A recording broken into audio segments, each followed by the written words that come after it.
कृष्ण गोविंद हरे मुरारी, हे नाथ नारायण वासुदेवा। श्री कृष्ण गोविंद हरे मुरारी, हे नाथ नारायण वासुदेवा। श्री कृष्ण गोविंद हरे मुरारी, हे नाथ नारायण वासुदेवा। कृष्ण गोविंद हरे मुरारी, हे नाथ नारायण वासुदेवा।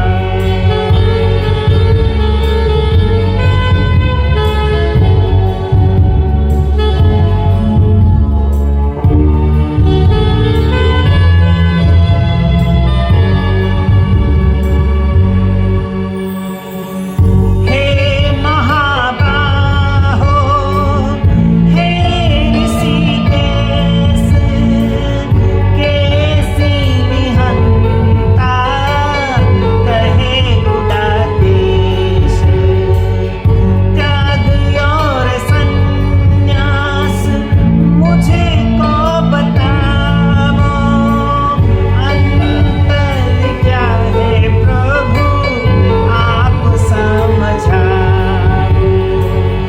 मुझे अज्ञानी की प्यास बुझाओ, करता रहूंगा आपकी सेवा। श्री कृष्ण गोविंद हरे मुरारी, हे नाथ नारायण वासुदेवा। तो भगवान श्री कृष्ण से अर्जुन पूछते हैं, हे महाबाहो, हे ऋषिकेश, हे केसिनी राक्षस का वध करने वाले, हे केशव, आप मुझे त्याग और संन्यास के बारे में बताइए। इन दोनों में क्या अंतर है, आप मुझे समझाइए। हे प्रभु, मैं अज्ञानी हूं, कृपा करके इस ज्ञान को दे करके मेरी ज्ञान पिपासा को शांत करें। मैं आपके चरणों में निरंतर सेवारत रहूंगा। तो भगवान क्या कहते हैं?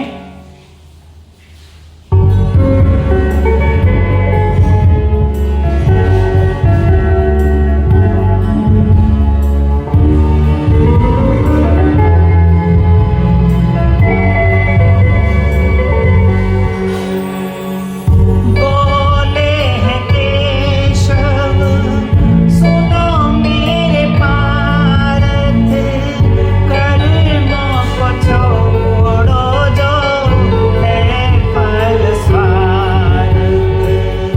इसे संन्यास कहते कई गुणी ज्ञानी, छोड़ के इच्छा सारी कर्म करे प्राणी। इसे ही तो त्याग कहते मोहन मुरारी, यज्ञ दान और तपस्या करो जन सेवा। श्री कृष्ण गोविंद हरे मुरारी, हे नाथ नारायण वासुदेवा। तो भगवान से पूछते हैं, तो भगवान कहते हैं, हे पार्थ, ऐसे कर्म जिनमें अपना स्वार्थ निहित हो, जिनको करने से पहले हम फल की इच्छा करते हो, ऐसे फल की इच्छा से युक्त कर्मों को हम छोड़ दें। इसी को ही गुणी लोग संन्यास कहते हैं। और अगर हम सारी इच्छाओं को छोड़ दें और अपने कर्मों को करते रहें, तो हे पार्थ इसे त्याग कहते हैं। त्याग का मतलब ये नहीं है कि गंगा स्नान गए और वहां पर किसी फल को छोड़ दिया तो वो त्याग है, नहीं। त्याग हमारी कामनाओं को छोड़ देना और कर्म में हमेशा रत रहना। कोई आदमी अपनी मान बढ़ाई की इच्छा लेकर के यज्ञ करता है, दान करता है, तपस्या करता है, तो ये सन्यास नहीं है। सन्यास है बिना किसी इच्छा को धारण किए हुए और हमेशा भगवान की और दूसरों की, गुणी जनों की सेवा में लगे रहना, ये त्याग है। और ऐसे समस्त कर्म जिनके पीछे कोई ना कोई फल की कामना हो, स्वार्थ की कामना हो, अगर हम ये सोच करके कोई कर्म करें कि ऐसा कर्म करने से मुझे मान बढ़ाई मिलेगी, मेरा यशों का गान होगा, या मेरी प्रसिद्धि फैल जाएगी, या मुझे इतना धन मिल जाएगा, तो ऐसे समस्त कर्मों को छोड़ देना ही सन्यास है। तो भगवान आगे क्या कहते हैं?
भगवान कहते हैं, हे पार्थ, हर कर्म जो है वो दोषमय है, इसलिए जो दोषमय कर्म है उनको छोड़ देना चाहिए।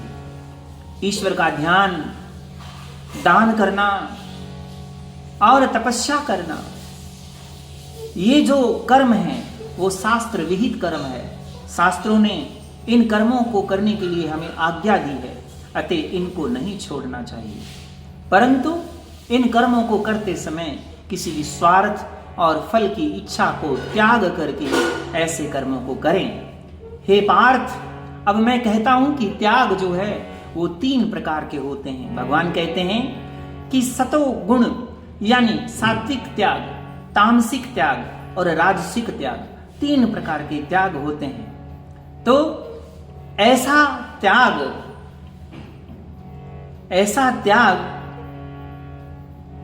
यज्ञ, दान, ध्यान, अगर इनको कोई व्यक्ति नहीं छोड़ता है, समाज का उत्थान करता है और जीवन को संवारता है और जीव की बलि को छोड़ देता है और असहाय प्राणियों की सेवा में लगा रहता है, तो ऐसा जो त्याग है उसको हम सात्विक त्याग कहते हैं। बिना फल की इच्छा करके इन कर्मों को करता रहता है।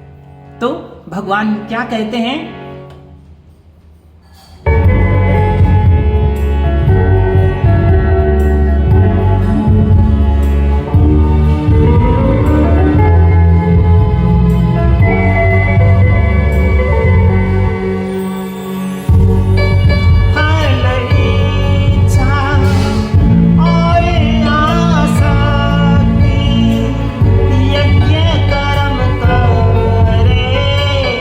आत्म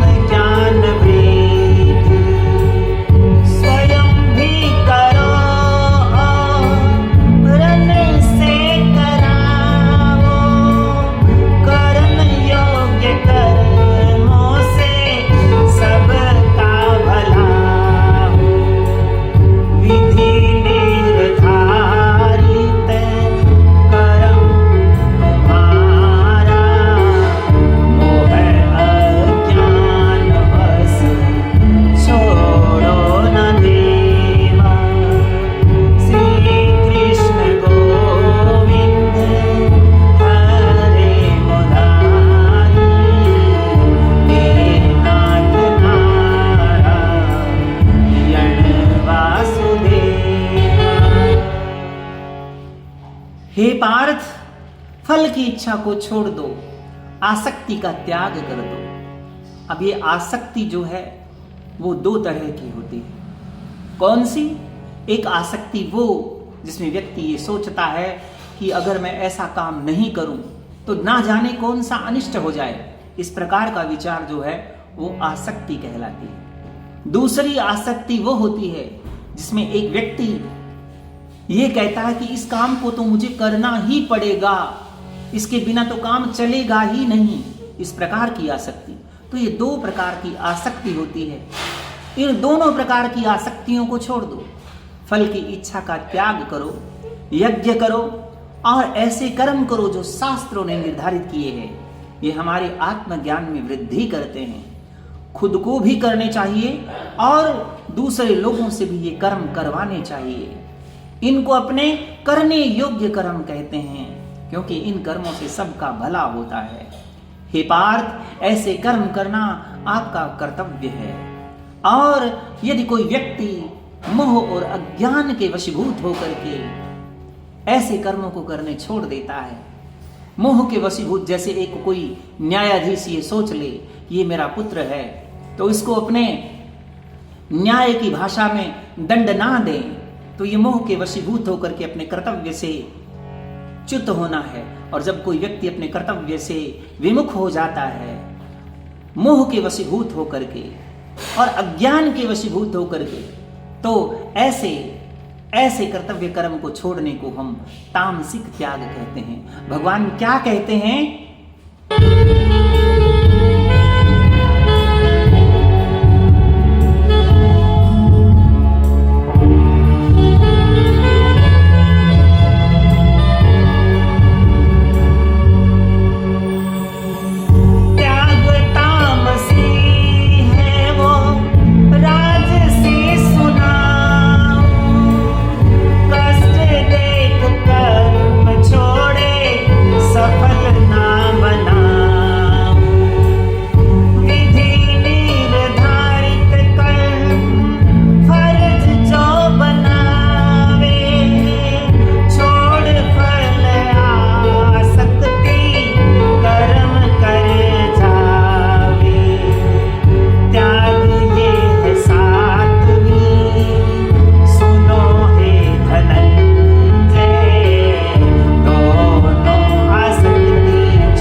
भगवान कहते हैं, हे पार्थ, ये तामसी त्याग मैंने कहा, अब राजसी त्याग के बारे में सुनो। अगर हम कर्तव्य कर्मों को कष्ट देख करके, अगर उसमें किसी प्रकार का कष्ट सहना करे पड़े और हम कर्तव्य कर्म को छोड़ देते हैं, जैसे हम नित्य रोजाना स्नान करते हैं और ये सोच कर कि आज मुझे ठंड लगेगी, बीमार हो जाऊंगा, ऐसी आशंका से, या यूं कहें कि ऐसा करने से मुझे कष्ट होगा, या किसी व्यक्ति की सेवा करते समय अगर हम सोच लें कि मुझे तो ये कर्म करते समय किसी न किसी प्रकार का कष्ट होगा, नींद का त्याग करना पड़ेगा, तो ऐसा अगर कोई व्यक्ति अपने देह के कष्ट से कर्तव्य कर्म छोड़ देता है तो उसको मैं राजसी त्याग कहता हूं। क्योंकि जब ऐसा कोई व्यक्ति करता है तो वो अपने कर्तव्य में कभी भी सफल नहीं होता। हे पार्थ, विधि निर्धारित कर्म जो भी हैं उनको अपना कर्तव्य कर्म समझ करके जो करता है और फल और आसक्ति को त्याग देता है और निरंतर कर्म करता रहता है, ऐसे त्याग करने को हम सात्विक त्याग कहते हैं। हे धनंजय, उस व्यक्ति को दोनों आसक्ति छोड़नी पड़ती है। मैंने पहले भी बताया कि भगवान कहते हैं कि एक आसक्ति वो जिसमें व्यक्ति ये सोचता है कि अगर मैंने ऐसा काम नहीं किया तो ना जाने कौन सा अनिष्ट हो जाएगा। एक आसक्ति वो जिसमें एक व्यक्ति ये सोचता है कि अगर ये काम तो मुझे करना ही पड़ेगा, इस काम से तो मेरा ये काम नहीं किया तो काम ही नहीं चलेगा। तो ऐसी दो प्रकार की आसक्ति, एक सकारात्मक आसक्ति, एक नकारात्मक आसक्ति, इन दोनों को छोड़ करके, चाहे हानि हो चाहे लाभ हो, हमेशा एक भाव में निहित रहना और इनको आसक्ति और कर्म फल को छोड़ देना, ये सात्विक त्याग कहलाता है। ये पार्थ क्या कहते हैं भगवान?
भगवान क्या कहते हैं कि हम जो कर्म करते हैं उसके 3 प्रकार के फल मिलते हैं। अच्छा फल मिलता है, या फिर बुरा फल मिलता है, या फिर मिला जुला फल मिलता है। हे पार्थ, मानव जो फल की इच्छा हरदम करता है, हमेशा फल की इच्छा करता रहता है, उसको 3 प्रकार के फल मिलते हैं। और जो फल की इच्छा को छोड़ देता है और हमेशा कर्मों में लगा रहता है, तो कर्मों का परिणाम जो है वो उसे कभी परेशान नहीं करता। चाहे अच्छा फल मिलता है तो वो व्यक्ति जो है वो आसक्त नहीं होता, बुरा फल मिलता है तो व्यक्ति दुखी नहीं होता, मिला जुला फल मिलता है तो उस व्यक्ति को कोई असर नहीं होता। हे पार्थ, इसलिए फल की इच्छा को छोड़ करके ही कर्म करना श्रेष्ठ माना गया है। और प्रत्येक कर्म के पीछे 5 कारण बताए गए हैं। इनको मैं तुम्हें बताता हूं कि एक व्यक्ति जो कर्म करता है उसके कर्म कैसे नष्ट होते हैं, उनको कैसे नष्ट किया जा सकता है, वो विधि भी मैं तुझे सुनाता हूं। क्योंकि कर्मों का परिणाम तो हमें भोगना ही पड़ेगा, लेकिन यदि कर्म ही नहीं हो तो उसका परिणाम कैसे भोगना पड़ेगा। तो भगवान क्या कहते हैं?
भगवान कहते हैं, हे पार्थ, कपिल मुनि ने अपने सांख्य शास्त्र में सबको प्रत्येक कर्म के पीछे 5 कारण बताए हैं। पहला कारण है हालात, कंडीशन, स्थिति या स्थान। व्यक्ति को कोई भी कंडीशन, कोई भी शर्त, कोई हालात जो है वो कर्म करने के लिए बाध्य करते हैं। दूसरा, कर्ता स्वयं, कर्ता कैसा है। सात्विक करता है तो सात्विक कर्म होंगे, तामसिक करता है तो तामसिक कर्म होंगे, राजसिक करता है तो राजसिक कर्म होंगे। तीसरा, वो साधन यानी करण वो साधन जिनके माध्यम से कार्य करता है। अगर किसी कार्य करने के साधन पवित्र हैं तो वो कार्य भी, वो कर्म भी पवित्र होगा, वो अच्छा होगा। अगर हमारे साधन पवित्र नहीं है, आजीविका हर व्यक्ति कमाता है, लेकिन एक आदमी चोरी करके, लूटपाट करके, हिंसा करके अपने आजीविका कमाता है, लेकिन एक व्यक्ति जो है वो अपनी कमाई से, अपने 5 नाखूनों की कमाई से अपने परिवार का भरण पोषण करता है, किसी का दिल नहीं दुखाता है, ईमानदारी का खाता है, तो वो कर्म अच्छे होते हैं। तो तीसरा कारण है, हम जिन साधनों से कर्म करते हैं वो साधन भी कर्म करने के लिए जिम्मेदार है। चौथा, हमारा व्यवहार, कर्म करते समय हमारा व्यवहार कैसा है।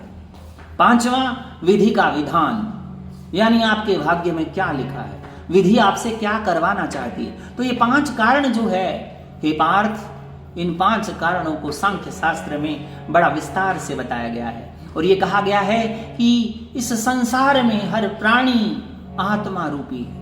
कोई भी प्राणी छोटा या बड़ा नहीं है। इस संसार में समस्त प्राणियों में एक आत्मा है और सभी आत्म रूप है। यही सच्चा ज्ञान है। अगर व्यक्ति सभी को आत्म स्वरूप माने, किसी को छोटा ना समझे, किसी को बड़ा ना समझे, किसी को नीच ना समझे, किसी को ऊंच नहीं समझे और कर्तापन के अभिमान से मुक्त हो जाए कि मैं जो कर्म कर रहा हूं वो मैं नहीं, ईश्वर या प्रकृति में मेरे माध्यम से यह कर्म करवा रही है, तो अगर वो व्यक्ति 3 लोक को मार दे, 3 लोक के समस्त प्राणियों को वो मार दे, फिर भी उसे पाप नहीं लगेगा, क्योंकि वो कर्तापन के अभिमान से मुक्त है। हे पार्थ, जब व्यक्ति कर्तापन के अभिमान से मुक्त हो जाता है और इन 5 कारणों को अच्छी तरह से समझ लेता है, तो वो व्यक्ति ही मुझ को प्राप्त होता है। आगे की कथा इसी तरह से चलती रहेगी। बने रहिए मेरे साथ, फॉलो कीजिए, आगे से आगे शेयर कीजिए। जय श्री कृष्णा।